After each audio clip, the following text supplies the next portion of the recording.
నమస్తే అండి. ఇప్పుడైతే మనం దోస పిండిని రెడీ చేసేసుకుందాము.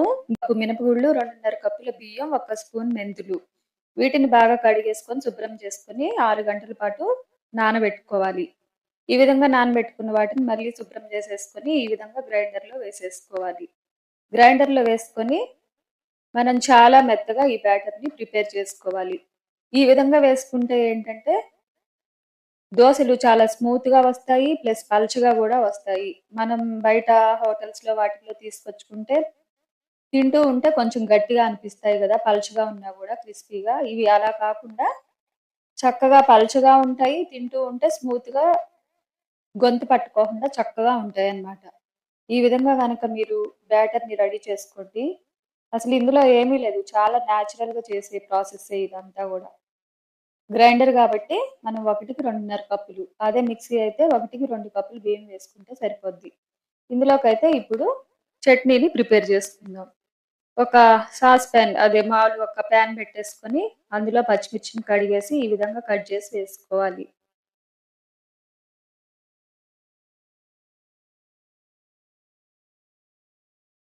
కొంచెం వాటర్ అంతా పోయినాక ఆయిల్‌ని వేసేసుకొని మూత పెట్టేసుకోవాలి.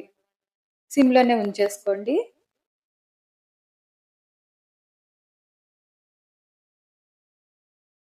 ఈ విధంగా ఒక్క నిమిషం పాటు అలా మూత పెట్టేసుకొని తీసేసుకొని, ఆ పచ్చిమిర్చిని కలిపేసుకోవాలి.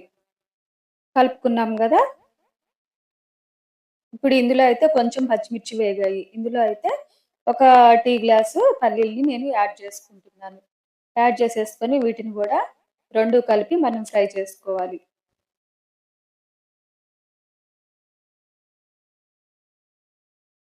ఈ విధంగా వీటిని సిమ్‌లో పెట్టుకొని ఫ్రై చేసేసుకోవాలండి. మనం వేయించుకోవాలి. ఇప్పుడైతే ఇవి వేగిపోయాయి. ఇందులో పచ్చి కొబ్బరి గాని, ఎండు కొబ్బరి గాని ఏది మనకి అవైలబుల్‌గా ఉంటే అది సన్న పీసెస్‌గా చేసుకొని ఒక చిన్న ముక్కని వేసేసుకోవాలి. వేసుకొని అది గూడా కొంచెం ఫ్రై చేసుకోవాలి. ఏంటంటే ఇది చాలా మంచి ఫ్లేవర్‌నిస్తుందండి.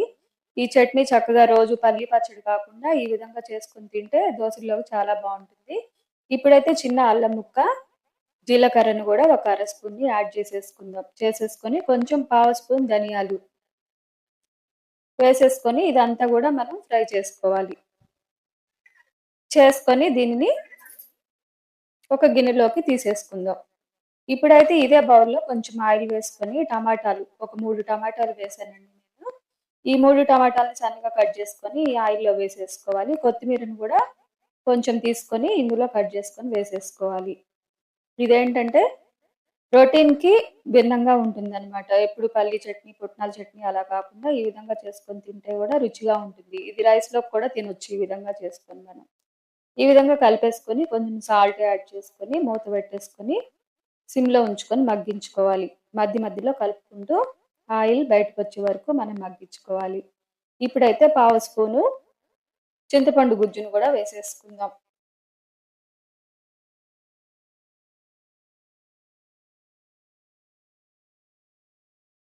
యాడ్ చేసేసుకొని ప్లేట్ పెట్టేసుకోవాలి.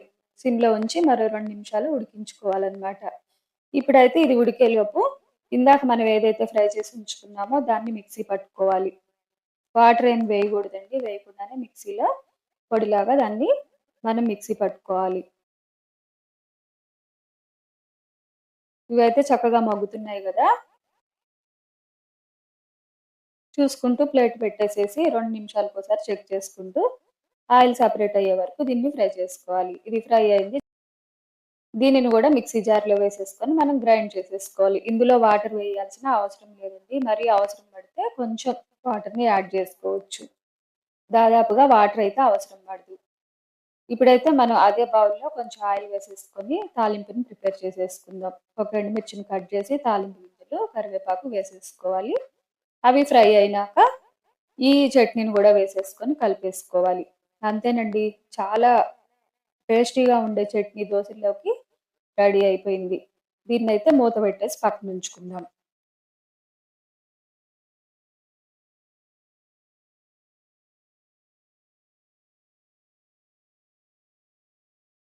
ఇప్పుడైతే దోసకి రెడీ చేసుకుందాం. దోస పైన వేసుకోవటానికి ఉల్లిపాయలు సన్నగా చాప్ చేసుకొని, అందులో కొంచెం జీలకర్ర, ఎవరింట్లోనైనా కారప్పొడి అనేది ఉంటుంది గదా! ఆ కారాన్ని గూడా ఇందులో యేసుకుందాం. ఇది మనం మిక్సీ పట్టుకొని ఉంచుకున్న కారప్పొడి ఉంది గదండీ! దాన్ని ఇందులో ఒక పావు స్పూనో అట్లా యాడ్ చేసేసుకుందాం. యాడ్ చేసుకొని తర్వాత ఒక స్పూన్ నెయ్యిని గూడా వేసుకొని ఇది మొత్తాన్ని బాగా కలిపేసుకోవాలి. ఒకవేళ మీ ఇంట్లో కారప్పొడి అవైలబుల్ లేకపోతే మామూలు కారం, ఉప్పుని గూడా యాడ్ చేసేసుకోవచ్చు. యాడ్ చేసుకొని అందులో నెయ్యిని గూడా కలుపుకోవాలి. కలుపుకొని మొత్తం మిక్స్ చేసేసుకొని ఇది ఒక పక్కనైతే ఉంచేసుకుందాం.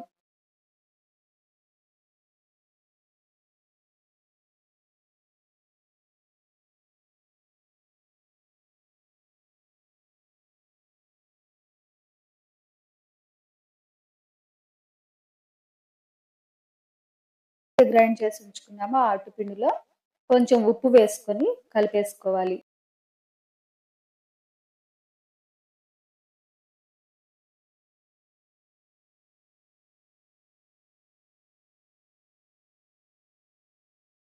ఇప్పుడైతే స్టవ్ వెలిగించి అట్ల పెనాన్ని పెట్టేసుకుందాం. పెట్టేసుకొని దాని మీద కొంచెం ఆయిల్ వేసి ఉల్లిపాయతో ఈ విధంగా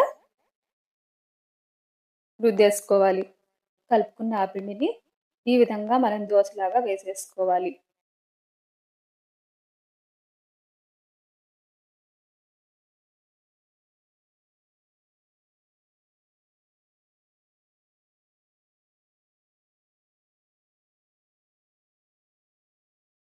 చూసారు గదా! ఎంత పలుచగా వస్తుందో.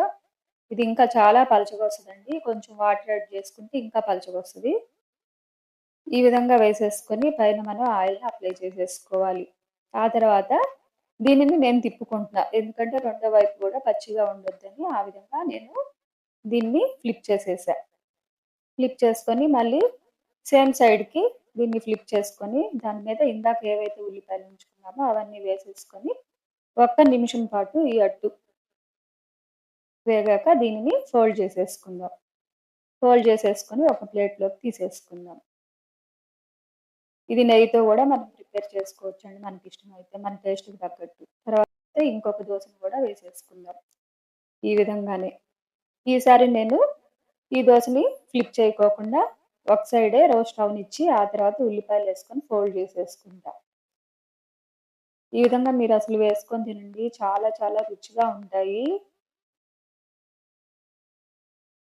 ఈ మెజర్స్‌తో మీరు గనక దోస పిండిని ప్రిపేర్ చేసుకొని వేసుకుంటే చాలా రుచిగా ఉంటది. ఇందులో చట్నీ గూడా చాలా హైలైట్‌గా ఉంటుంది. ఈ విధంగా ఆయిల్ వేసేసుకొని మనం ఈ దోసనైతే తిప్పట్లేదు. దీని మీద ఇందాక ఏవైతే ఉంచుకున్నామో ఆ ఉల్లిపాయలని వేసేసుకుందాం.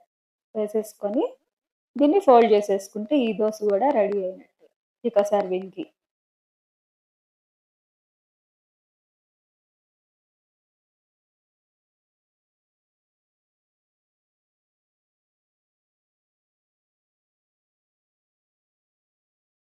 ఈ దోసలో చట్నీని వేసుకొని తింటే అమృతంలాగా ఉంటుంది వేడి వేడిగా. మీరు ఒకసారి ట్రై చేయండి. నచ్చితే లైక్ చేయండి, షేర్ చేయండి, సబ్స్క్రైబ్ కూడా చేయండి. Thanks for watching.